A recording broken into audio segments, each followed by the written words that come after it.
Crime Stories PH. Harold Shipman, ang tinaguriang The Dr. Death. Magandang araw mga ka-crime listeners. Ako si Van. Ito ang Crime Stories PH. At sa channel natin na ito ay ibabahagi ko sa inyo ang mga kwentong krimen sa loob at labas ng bansa.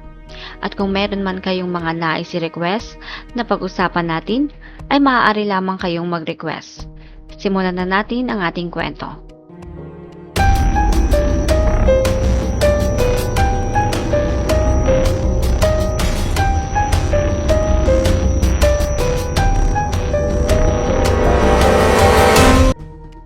At sa episode natin ngayon ay pag-uusapan natin ang kwento ng isang doktor na dapat ay siyang tagapagligtas ng buhay natin.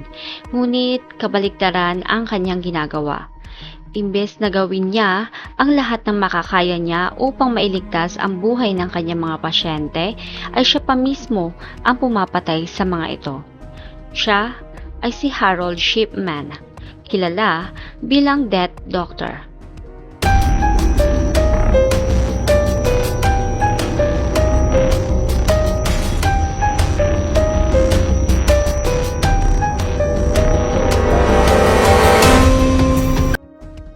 Life of Harold Shipman. Ipinanganak si Harold Shipman noong January 14, 1946 sa Nottingham, England.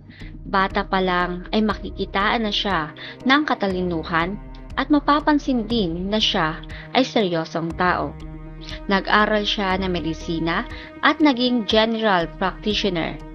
Sa kanyang labas na anyo ay makikita mong isa siyang respetadong doktor.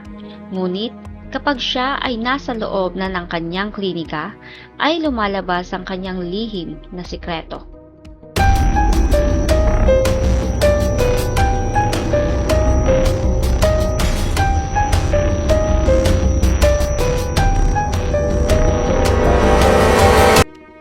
Crime Timeline. Sa simula ng kanyang medicine career, ay may mga suspetsyang gumagamit siya ng mga sobrang dami ng morphine sa kanyang pasyente. Ngunit walang makitang matibay na ebidensya sa paratang na ito. Noong 1990s ay sunod-sunod ang namamatay na matatandang pasyente sa kanyang pangangalaga. Karamihan pa nga sa kanila ay mga babaeng edad ay 50 pataas. Ang pattern ay bigla na lang nagkaka-cardiac arrest ang biktima matapos ma-injectionan ng morphine o diamorphine. Ang mga pamilya ng mga biktima ay hindi nagsususpetsya at iniisip na natural lamang ang pagkamatay ng kanilang mga mahal sa buhay. Sino nga ba ang mag-aakala o magdududa na sa isang respetadong doktor na may iniingatang reputasyon?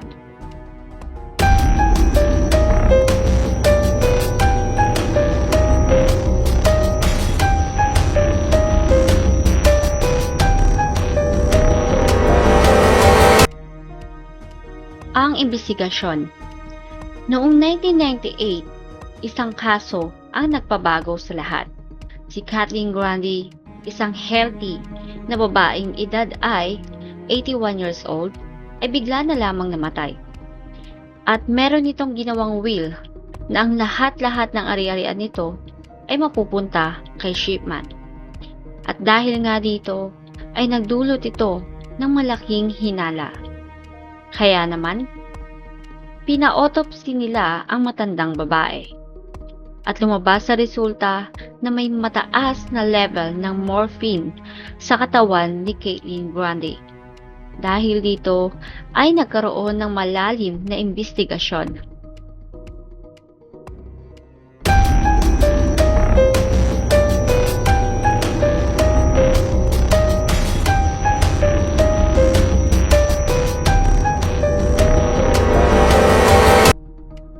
The conviction. Noong taong 1999 ay nahuli si Harold Shipman. Siya ay hinatulan ng 15 counts of murder at 1 count of forgery. Siya ay nasistensyahan ng habang buhay na pagkakakulong.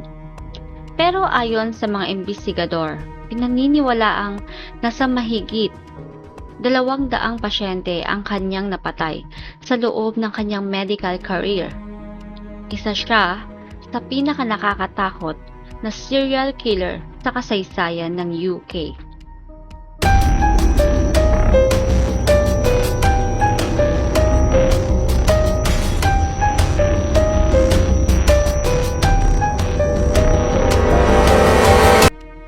Die in prison. Noong 2004, si Harold Shipman ay natagpuang patay sa loob ng kanyang selda. Suicide by hanging. Ang kanyang pagkamatay ay nagdulot ng mixed emotion sa mga tao. Nariyan ang may galit, lungkot, at kaunting closure para sa mga pamilya ng mga biktima.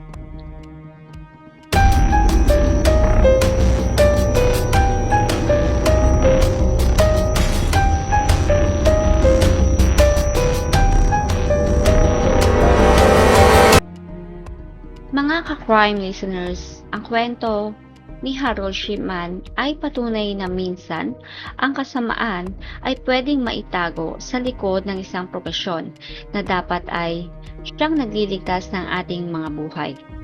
Lagi nating tatandaan na ang mga kwento ng krimen ay hindi lang tungkol sa mga biktima.